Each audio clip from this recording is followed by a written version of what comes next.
and bringing out socialism only by through democratic mass movement. Thank you, sir. Thank you. Shri Ajay Kumar. Thank you for the opportunity to speak. I'll keep my talks short. We have a very competent minister at the right job at the wrong time. And most of the people believe that, sir, a band-aid solution like getting the governor of Reserve Bank to intervene is going to change the situation. असली में sir जो समस्या है इस देश में और इस सरकार के चलते वन इज क्रोनी कैपिटलिज्म.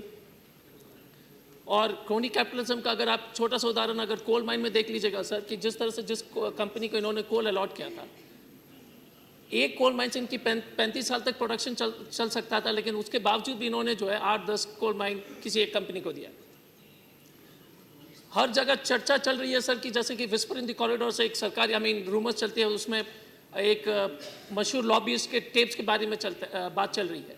उसमें लिखा गया है कि उसमें काफ़ी कॉग्निजेबल ऑफेंसेस कमिट कर चुके हैं, लेकिन सरकार इसकी नोटिस नहीं ले रही, ना किसी की इसके ऊपर चर्चा है. बाकी चीज़ जो टेप्स में जो इरेलेवेंट चीज़ें बाहर आ गई, लेकिन जिसमें जो इतने बड़े बड़े देश के खिलाफ जो अपराध हुए हैं उसके बारे में कोई चर्चा नहीं है सर. जहाँ तक प्रशासन की बात है, 20 मिलियन टन तो हम लोग सड़ने देते हैं सर.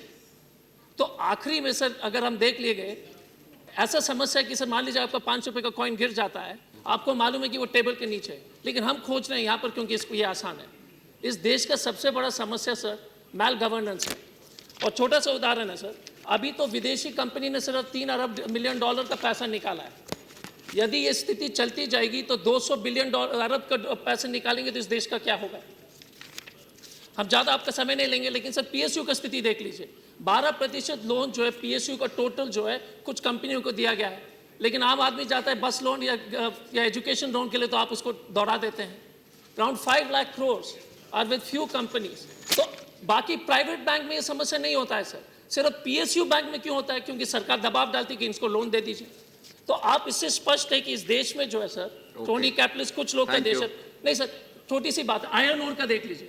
आयरन ओर का 0.4% आपका जीडीपी का कंट्रीब्यूशन था, लेकिन आप लोगों ने सुनिश्चित एनवायरमेंट मिनिस्ट्री ने जब देश की लूट हो रही थी उस पर कोई चर्चा नहीं किया.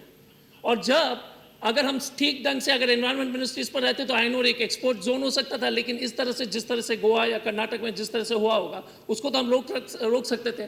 लेकिन रोड बनने के लिए, और इस देश का कहानी ये है सर कि NH-33 हमारे क्षेत्र में जमशेदपुर में पिछले 2 साल से पेंडिंग है क्योंकि एनवायरमेंटल क्लियरेंस के लिए.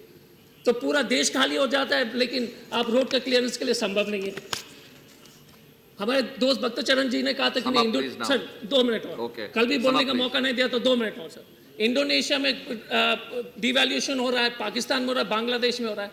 अगर देख लीजिएगा ये सभी देश में भ्रष्टाचार सबसे बड़ी समस्या है. तो भारत को अगर उसके बराबर में आप कंपेयर कीजिएगा तो अफसोसजनक है. तो हम आप और एक final point, last point sir. हाँ बोलिए.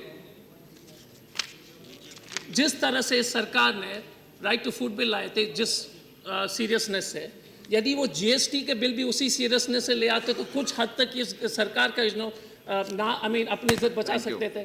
तो मैं आपसे यही अनुरोध करना चाहता हूँ कि इस देश में सर आखिरी में जब चिदम्बरम साहब बहुत पहले मंत्री जब थे तो होम मिनिस्ट्री में तो एडमिनिस्ट्रेटिव रिफॉर्म्स के इस देश में आप सोच लीजिएगा कि सर पब्लिक कहती है कि पब्लिक को कोई सरकार को सॉफ्टवेयर के बारे में जानकारी नहीं था, इसलिए सॉफ्टवेयर बच गया. टेलीकॉम की जानकारी नहीं था तो टेलीकॉम बचा. जिस दिन जानकारी प्राप्त हुआ उस दिन टेलीकॉम डूब गया. तो ये देश की स्थिति है सर. तो मैं आपसे यही अनुरोध करता हूं कि मैल गवर्नेंस और इस देश को जो ट्रांसपेरेंट गवर्नेंस की तरफ ले आइए, नहीं तो कोई बैंडेज से कुछ नहीं होने वाला है सर. Thank you. धन्यवाद sir. And now the last speaker is Dr. Raghuvansh Prasad Singh.